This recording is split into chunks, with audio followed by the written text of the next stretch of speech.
Here's 7 years of Rainbow Six Siege explained in 7 minutes. So we're not going to waste any time and watch until the end because that's where I give my best advice, and let's try to hit 1,000 likes on this video. All right, no waste of time. Who am I? My name is Athieno. I've been playing Siege for about 7 years since on launch, and one day I came home from school. I was about 15 years old, and me and my Xbox friends saw this game. We're like, hey, let's try that out. I immediately fell in love with the game. Everything was tactical, everything was defensive. I loved it. That's why I started playing the game. Now, I'm a player just like you guys who came from Overwatch, Call of Duty, FPS, MMOs, mobile games. Every single game you could think about, I've played it. So, a man of different styles. I want to relate to you guys because that way Siege might seem like a hard game to a lot of you guys, and a lot of you guys might not like it. But now it's 2022. I'm 19 years old. I have a lot of experience to tell you guys. God damn, I'm old.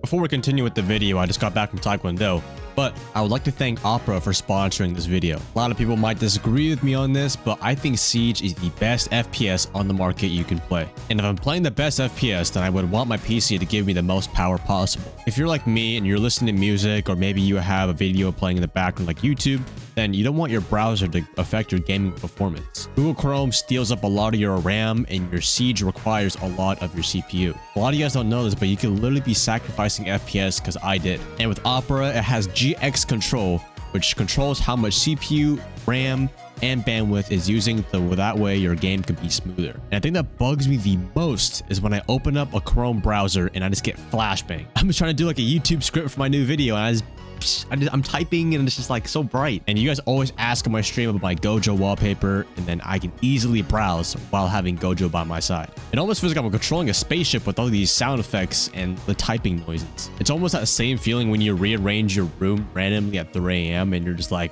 wow, everything is so convenient. That's how it feels with Opera. You can check up to see if that girl responded to you on Discord, or maybe know when your favorite streamer is live. Obviously, so you can never miss my streams, because I'm your favorite streamer, right guys? Right? And if you're looking for new games to try, sometimes I know Siege, Valorant can get boring and you want to try new games. That's why GX Corner will give you free recommendations list. You can choose anything. Download Opera and customize your new browser today. I know how that feels when you rearrange your room at 3 AM. It's really satisfying. Download the Opera with the link in my description. Otherwise, thank you Opera for sponsoring this video, and let's get back to it. So let's get this out of the way. Rainbow Six Siege is the most tactical FPS on the market. And yes, you heard me right. So by all means, you should be taking your time to make decisions as if you were playing in real life. Think about it in your mind right now. If you were at an airsoft arena, are you going to instantly, as the buzzer beeps, are you going to sprint all the way in and freaking teabag the enemy and start crouch spamming and you know, cancel? No, you're not going to do cancel slide in the middle of the room. You're going to be safe. You're going to be close to your teammates. You're going to be taking cover behind walls really fast. It's the same thing in Siege. You're not going to, sorry Call of Duty gamers, you can't just sprint in and die. Or, well, you can, but that wouldn't be fun, right? And this leads to my next point. Why are you covering? Why are you taking cover? Because you only have like one shot at the game each round, because there's no respawns in Siege. You're scared. You don't want to get hit with the BB gun. You know, you don't want that. You want to play, put yourself in an advantage as much as you can. Like I said, it's the same with Siege. You want to go in there with a lot of good preparation. You don't have to freaking sweat your butt off, but I mean, if you do, you have a better chance of being the enemy. So all this talk about playing smart is drilled in your head now. Okay, well now if you know, I know that I need to play smart. Now what? I don't want to play like a bitch, right? No. Well, obviously I'm going to teach you how to kind of progress that.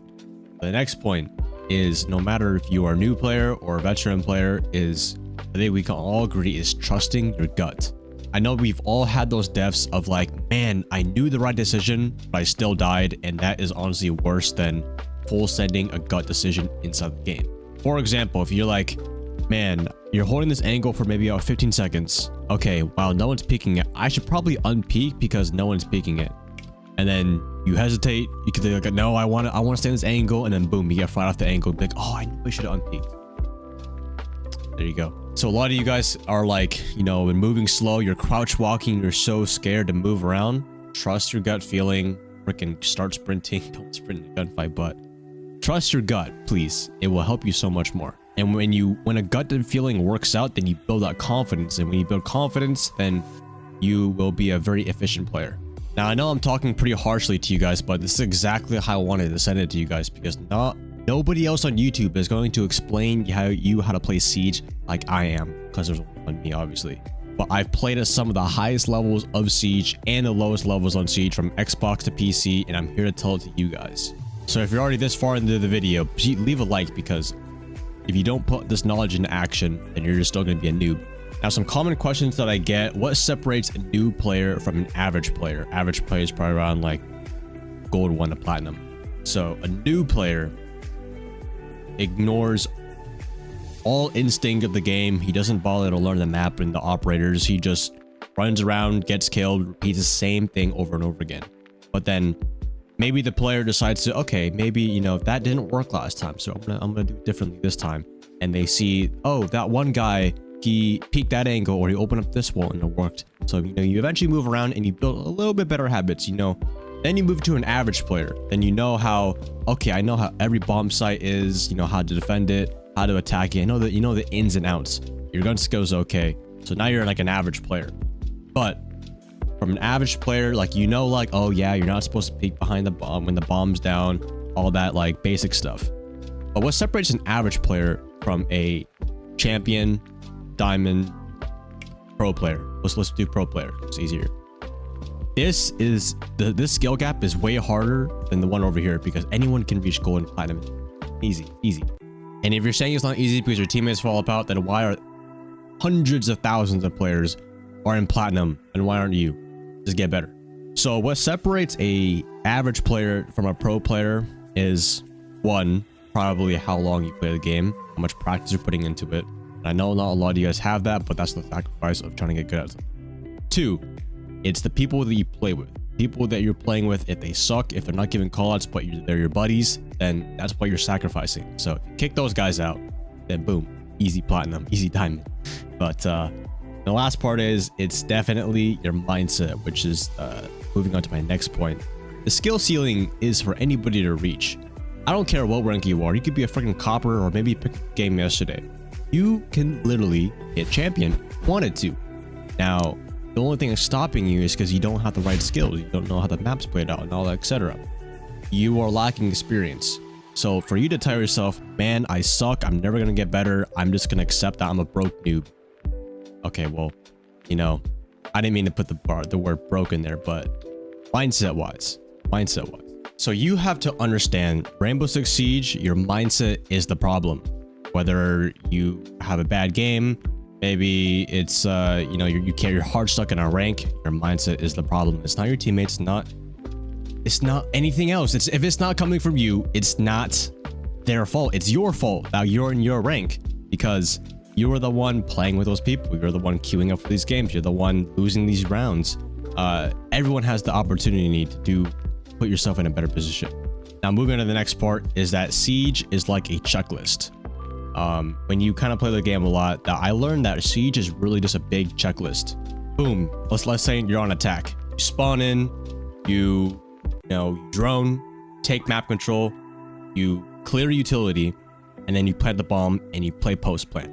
That is your checklist. You know, if your checklist is not like that, it doesn't have to be exactly what I just said, but if you just go in, be like, okay, I'm gonna hold this angle and win the round, you're gonna lose the round. You're gonna get one kill and get refragged, or maybe there's not a lot of plan. There's no consistency to it. So look at Siege like a checklist. Have that plan out in your mind. Okay, what's the next step after we cross this one out? Trust me, it will help you infinitely better. And while we go all through this, Siege just taught me one thing from other games, and this applies for any other game, but if you want to reach the top level, that Siege is supposed to be stressful. You're supposed to lose games. You're supposed to get headaches from the game, unfortunately, but that's how it is. That's how learning is. You have to lose in order to win. So it's not supposed to be easy, but if you really learn the right habits, then you will be able to bypass these stress points. Okay, I learned that's bad. I'm not going to do that again. So you just continuously try to build up these better habits, then the game will become more efficient. It might get a little bit easier, but that's why there's pro players, the skill ceiling all the way up here. You got to keep moving your way up. So understand you're going to have bad games, but those are the ones that are important to help you get better. I would highly recommend that you guys watch your gameplay over and learn from the creators of Siege. that actually probably is one of my best advice, and that is my best advice for the end of the video here, is that learn from the greats of Siege. Learn from good players. I don't care if you're a copper, learn from a platinum. Are you a platinum? Okay, learn from a pro player.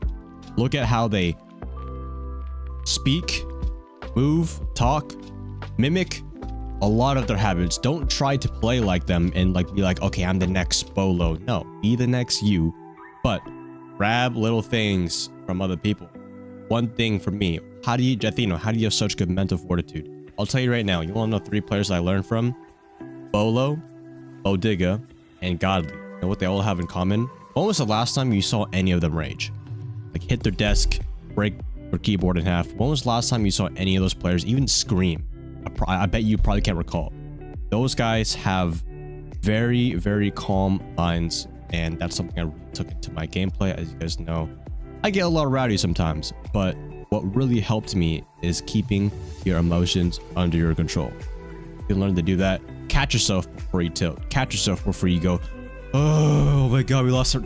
Don't do that. It's immature. Just stop. Don't do that. But my best advice for anybody is to control your emotions. All right, well, I know we went over a little bit under 7 minutes, but I had to get that to you guys. Thank you guys for watching. Let's try to hit 1,000 likes on this video. I'll see you guys in the next one. But for now, let's keep moving forward.